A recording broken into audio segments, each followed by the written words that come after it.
कोलकाता प्रसिद्ध है अपनी पुरानी इमारतों के लिए, जहां जाने के लिए आपको बहुत साहस की ज़रूरत पड़ेगी। इसकी इमारतें वह जगह हैं, जितनी पुरानी हैं उतनी ही डरावनी हैं इनकी कहानियाँ। कोलकाता की लगभग हर गली के पास कहने के लिए एक कहानी है, और उन्हीं गलियों में मौजूद है कोलकाता की नेशनल लाइब्रेरी। भारत की सबसे बड़ी लाइब्रेरी बुक लवर्स के अलावा एक भूत का अड्डा भी है। तो आज के इस एपिसोड में यही जानते हैं कि कैसे बनी नेशनल लाइब्रेरी कोलकाता की सबसे भूतिया जगह है। तो एंड तक बने रहिएगा। सन 1757 में बंगाल के नवाब सिराजुद्दौला को हराकर मीर जाफर बंगाल का नवाब बना, लेकिन सत्ता अंग्रेज़ों के हाथ में ही थी। इसके बाद मीर जाफर ने अलीपुर में एक मेलवेडोर भवन का निर्माण करवाया और बाद में इस भवन को लेफ्टिनेंट गवर्नर ऑफ बंगाल का आधिकारिक आवास बना दिया गया।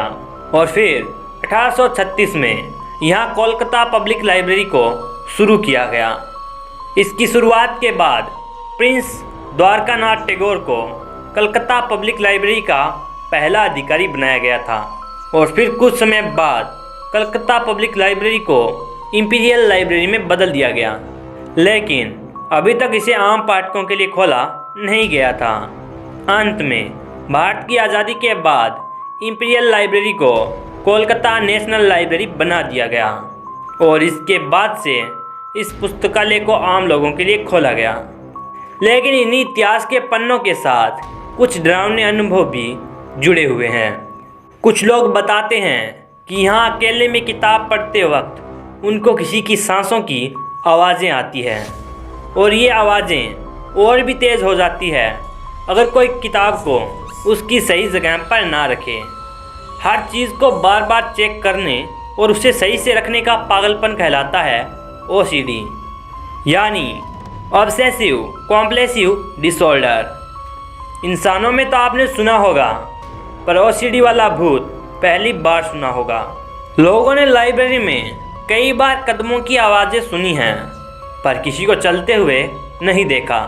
यहाँ के लाइब्रेरियंस ने भी कई बार कुर्सियों को खींचते हुए देखा है, और साथ में पन्ने पलटने और किताबें गिरने की आवाज़ें भी सुनी हैं। कहा जाता है कि ये भूत भारत के पूर्व गवर्नर जनरल चार्ल्स मैकॉले की पत्नी का है। हालांकि इन बातों में कितनी सच्चाई है यह कहा नहीं जा सकता। कुछ लोगों का यह भी मानना है कि जब इस इमारत का निर्माण चल रहा था तब यहाँ कई लोगों की रहस्यमय तरीके से मौत हो गई थी। वैसे इस बात का कोई सटीक प्रमाण तो नहीं मिलता, लेकिन लोगों के डरावने अनुभवों की वजह से इस स्थान को प्रेत बाधित स्थलों में शामिल कर लिया गया है। और इन डरावने अनुभवों पर लोगों को और भी यकीन तब होने लगा जब साल 2010 में इस ऐतिहासिक भवन की मरम्मत का काम करवाया गया। इस काम में संस्कृति मंत्रालय ने आर्कियोलॉजिकल सर्वे ऑफ इंडिया की मदद ली।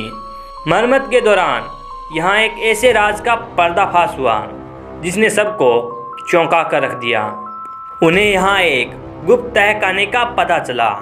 यह तहखाना लगभग 1000 वर्ग फुट का था। वहीं इसमें न कोई दरवाज़ा था और न ही कोई खिड़की। कई लोगों का मानना था कि इस तहखाने का इस्तेमाल यातना कक्ष के रूप में किया जाता था। वहीं कई लोग मानते थे कि इस तहखाने में खजाना रखा जाता था। हालांकि इसमें कितनी सच्चाई है इसका पता आज तक नहीं लग सका है। लेकिन लोगों के इन डरावने अनुभवों और यहाँ पे घटित हुई कुछ रहस्यमय घटनाओं के चलते इस लाइब्रेरी को भारत की सबसे भूतिया जगहों में शामिल किया जाता है।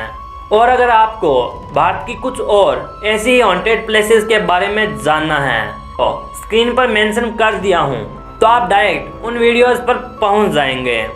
और अगर आज का ये एपिसोड आपको पसंद आया तो लाइक शेयर एंड सब्सक्राइब कर नोटिफिकेशन बेल को ऑल पे कर लीजिएगा, ताकि ऐसे इंटरेस्टिंग वीडियोस के नोटिफिकेशन आपको मिले सबसे पहले।